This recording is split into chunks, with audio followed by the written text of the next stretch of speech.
This is the Financially Simple Podcast, a show dedicated to destroying the complexities of money for today's small business owner. And now, here's your host, pizza-loving, certified financial planner, Justin Goodbread. Welcome to Financially Simple. This is a finance show for small business owners about money, how it works in our business and our personal lives, and how we can build wealth to be financially independent. I'm your host, Justin Goodbread, and today is episode number 2. Today's episode is titled Planning the Sale of Your Business. And you're probably like, all right, Justin, hold up. We just heard you on episode 1 introduce us to making our lives financially simple, and now right off the bat, we're going to talk about how would we sell our business? Don't you think it's a little strange, dude? Yeah, I get that. So not only is it we're going to talk about selling our business, but right off the bat on Financially Simple, we're going to introduce a 40-day series in an episode on selling your business. And now you're going, you've lost your ever-loving mind. Hear me out. Most people, whenever we go to build, let's say we're going to go out and create our own personal residence, we're going to build it, we would start with a set of plans. And those plans would outline for all the different facets of the house what it will look like. On the front of the plans, we're going to have a rendering that shows here's what the outside of the house looks like. If you're like us, when we built our house a couple of years ago, my wife and I, we got on Pinterest and we got on Houzz and we took photos that we looked and we said, we think the kitchen should look like this. We had ideas of how the house would look once completed. Behind the scenes, the actual placement of the wires, of the pipe, of the plumbing, of the HVAC, ductwork, all of that was outlined in the plans. So if we're building a business, doesn't it help us to know what the end will be or what we would like the end to be, more or less? I personally believe you begin everything with the end in mind. If I were to leave my house in Midtown, Tennessee, between Knoxville and Nashville, and I were going to drive all the way across the country to, let's say, Oregon, well, I could get in the car and I know I'm going to head west. And I know that whenever I start and I enter in the destination to my GPS on my phone, it's going to show me the quickest route. And because of that distance, more than likely, somewhere along that route, we're going to run into problems. There may be a wreck. There may be road construction. There may be road closures. There could be a storm. Inevitably, there's going to be things which my GPS will reroute and ultimately get me to my destination. That's not any different than business, folks. It's a matter of knowing what we're building our business for. What's the end? Are we building the business to pass down to our next generation? Are we building our business to personally sell it? Are we building our business to be in perpetuity? Maybe we're going to sell it to our employees or through like an ESOP plan. The whole idea behind this maiden series, episode number 2 through episode number 41, is to go ahead and let's understand what our business is for. You may say, Justin, is to make money, brother. Hey, I get that. But let me give you some statistics which may give you pause, or at least may give you some thoughts. So 80% of companies below $50 million in revenue never sell. 80%. That's crazy. Here's another one. Only 30% of family business survive into the second generation. Only 30%. So that means I have a 66% possibility, if I can get my math right, that my personal businesses will not survive to my children. How about this one? Those who do sell, those businesses below $50 million who actually sell, 75% of the business owners who sell them are unhappy. They're not happy they sold their business. Yet, 3 out of 4, 75% of businesses will change ownership in the next 10 years. Well, the reason for that is baby boomers, and here we are in 2017, and those who wanted to sell their business or move their businesses out years ago because of the major economic collapse, they've just been holding it, and now it's starting to look like we're going to have to sell their business, either to age or economics. Why are the numbers so dismal? Well, only 25% of business owners have a very basic financial plan. Only 25%. That to me is pathetic. I'm going to use that word. Yet, here's the problem I see. 80% of business owners' net worth is tied up in their business. 80%. And I'm no different than this, folks. So I'm a certified financial planner. I work with business owners. I see the balance sheets of personal financial statements of business owners, and my personal financial statement reflects the same numbers, that roughly 80% of my net worth is tied up in my business. So if I'm looking at my assets and liabilities on my personal financial statement, the line item for net worth of my closely held business is 80% of my net worth. So think about this for a second. If you're a business owner and 80% of your net worth is tied up in an asset that less than 20% of the people in your position will never actually realize that asset, how does that make you feel? Now, I don't know about you, but I don't want to be the 80% of business owners out there who grow a business, bust my butt, grow a business, and then can't sell it. That's like having a piece of rental property that all you can do is get income off of, but you can never sell the house.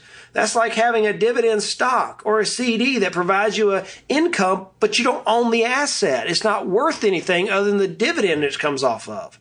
Yet, that's where many of our business owners are today. And by the way, those statistics come from the Exit Planning Institute, EPI. It's a great resource for us business owners to look at what's happening in the transition of business. So you may be thinking, okay, Justin, why do I need to know now how to sell a business? I don't plan on selling my business anytime soon. You know, I often hear people say 10 years and out. I'll call it a 10 and out plan. It's a book I'm working on right now, is how to build a business and sell it within 10 years. I mean, I'm 38 years old, folks. I probably am not going to sell my businesses when I'm 48. It's just not going to happen. But one thing I do know is if I understand what leads to the success of those 20%. Remember, only 20% of businesses under $50 million actually sells. So if I understand what those 20% did or how they built their business, then it only makes sense that I would model my business in very similar fashion.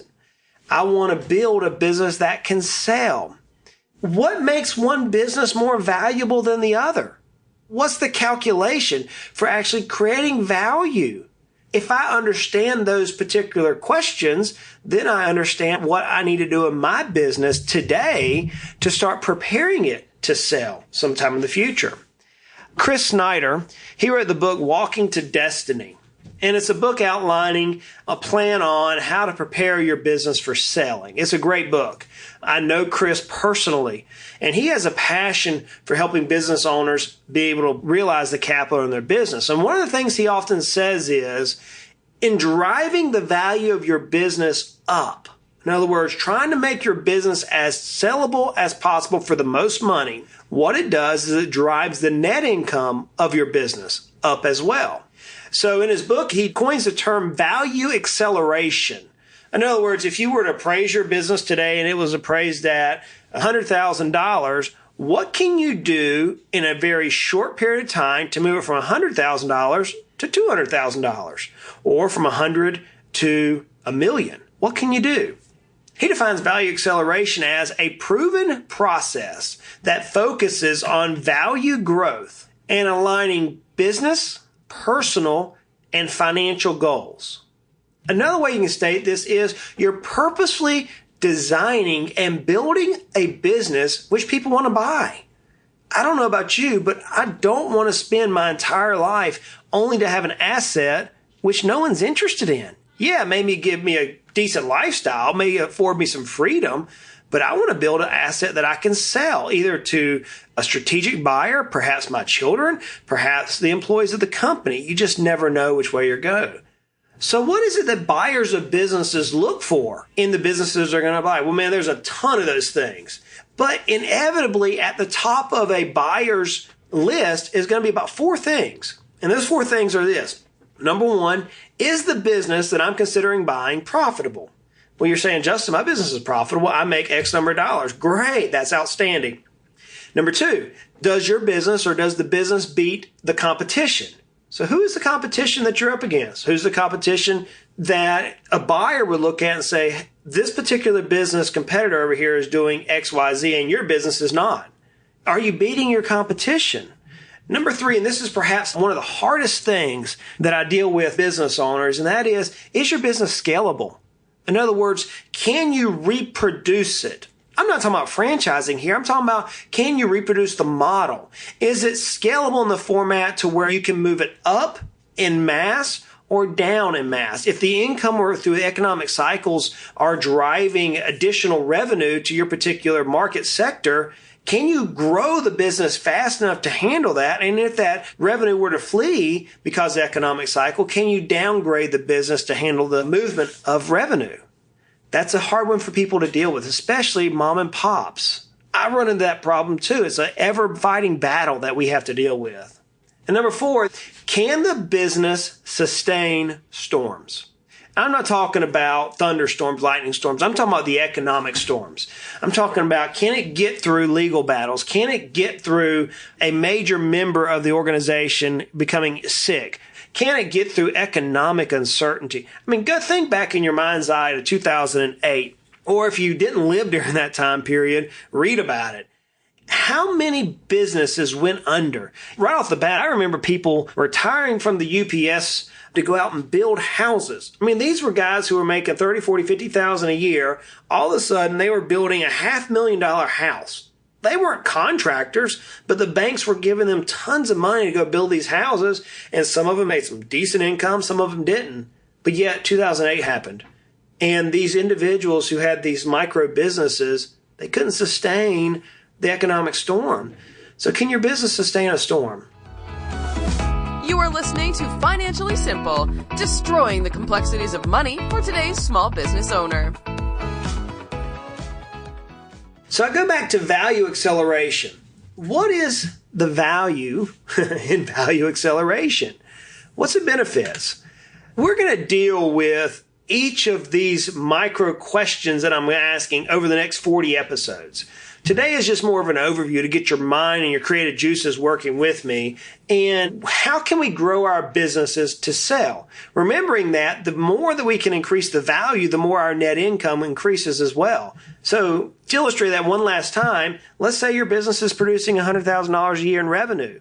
Is there a way to move that from $100,000 a year in revenue to $200,000 or to $1 million in revenue?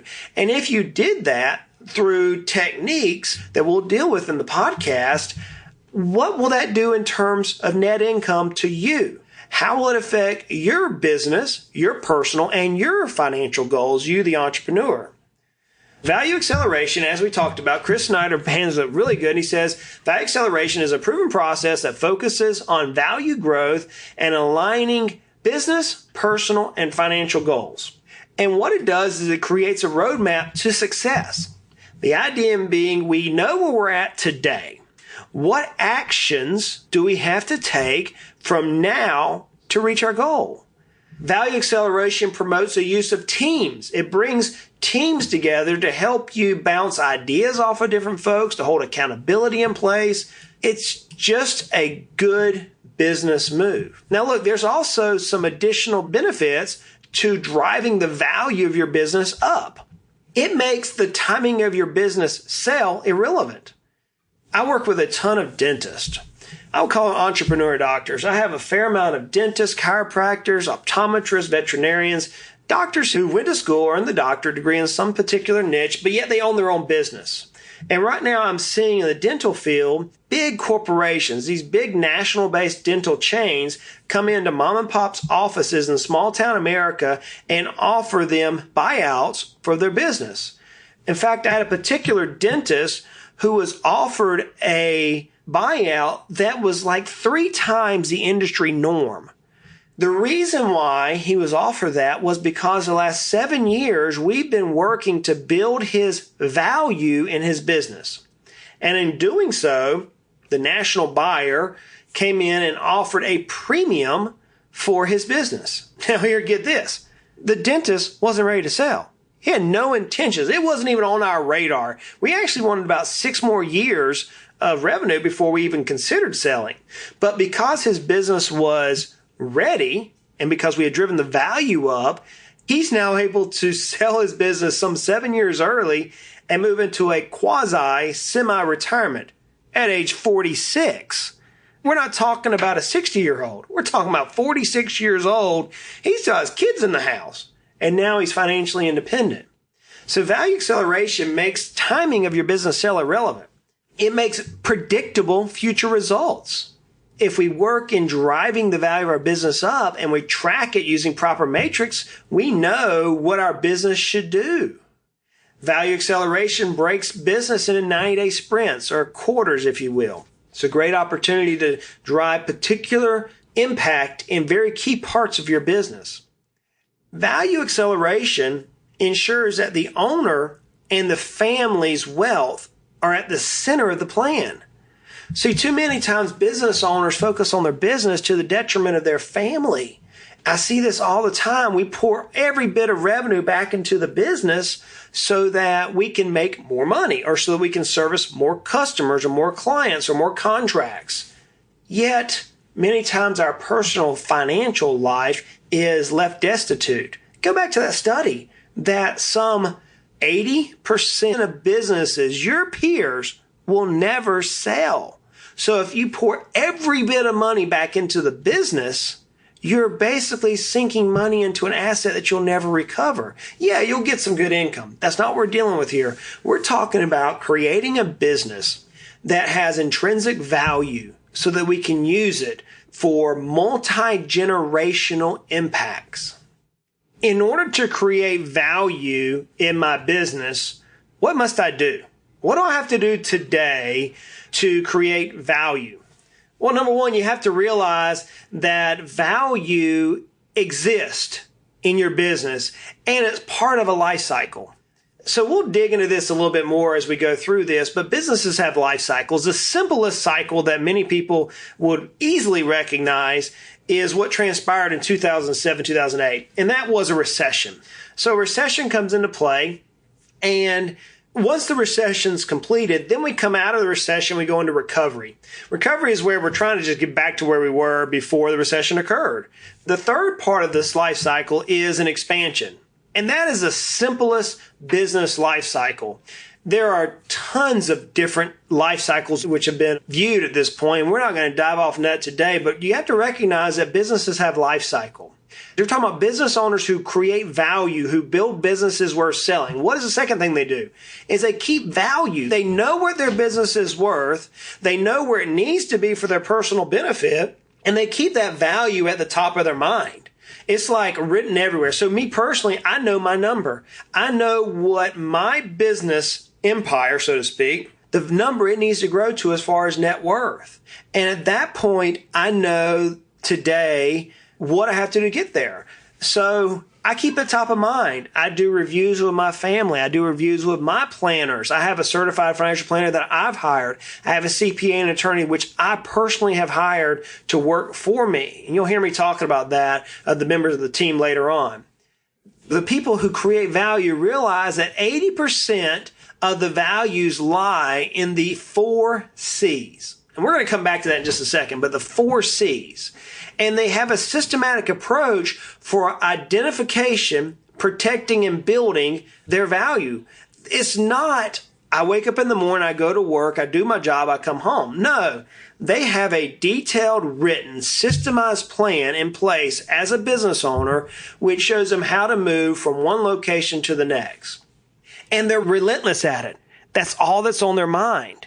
They are working on their business, so to speak, instead of working in their business. And they've employed professionals. So these are what value creators do. Their business is not dependent on their owner. And that's a big one. And we're going to deal specifically on one topic alone on owner independence and how to get out of that, right? So the reason why we focus on value is 70-80% of our net worth is our business. This is where I think, and I'm going to get on a soapbox, and I do this quite frequently, this is where I think the financial industry has let us down. And I'm talking as someone from the financial industry. My company, Heritage Investors, manages a ton of assets for people. And I'm talking about one as a certified financial planner here, that I'm a business owner and I look at my net worth and I say my net worth is mostly comprised of my business. But yet the financial world, all they want to talk to me about is stocks and bonds, which drives me absolutely batty. And if you're a business owner who's dealt with this, you're shaking your head right now and say, hey, man, brother, you hit that one on the head. 80% of my net worth is my business. I don't want to talk about stocks and bonds. That's the last thing I want to deal with. But yet that's what the financial industry wants to deal with. But as business owners, we have to pass that. We have to figure out what is it we can do to drive the value of our business at 80%. So if I'm spending 1% of the portfolio value that I have, let's say that I have a $100,000 portfolio and I'm spending $1,000 a year to pay a financial person to manage my money, yet my business is worth $1 million, am I paying $10,000 a year over here to manage my business or have somebody give me advice on my business? You never thought about it that way, I'm sure. So let's go back to what is value and how do you determine it? Well, it's a simple calculation, really. There are business valuators who are going to argue with me and they're going to say, oh, Justin, that's overly simplified. Well, this is financially simple. So here's the easiest way to figure out what your business is worth. Take your cash or your sales, multiply that by a multiple, and that gives you your value. It's really that easy. So if your sales are $100,000, and the multiple range is between 3 to 7, your business is worth between $300,000 to $700,000. Now, what makes one of those businesses worth more than the other? Well, that has to do with the 4 C's that I alluded to earlier. I'm going to reference Chris Snyder because Chris Snyder does a great job in his book outlining this particular issue. And actually, he put this as core within the SEPA designation. If the multiple is 3 to 7, it's possible that the majority of that multiple in your business valuation comes from these 4 C's. And this is where I can and you can control our destiny. So the 4 C's are comprised of this: human capital, customer capital, structural capital, and social capital. Let's break each of those down one on one. Human capital. That's an easy one. How deep is my bench? You know, we have the University of Tennessee football here in East Tennessee. And whenever the team comes on the field, I notice that there are 40, 50, 60 different players suited up with shoulder pads and helmets on. But yeah, there's a very, very small number, relatively speaking, actually on the field. So human capital means how good is my employee base? How good is my management base? How deep is it? Have I hired the top talent out there? We'll deal with this in detail, but that's what human capital is. Customer capital boils down to, is your business comprised of one major player or one major contractor, one major customer or client? I have a client right now that actually has this problem. He has a great business, could sell it.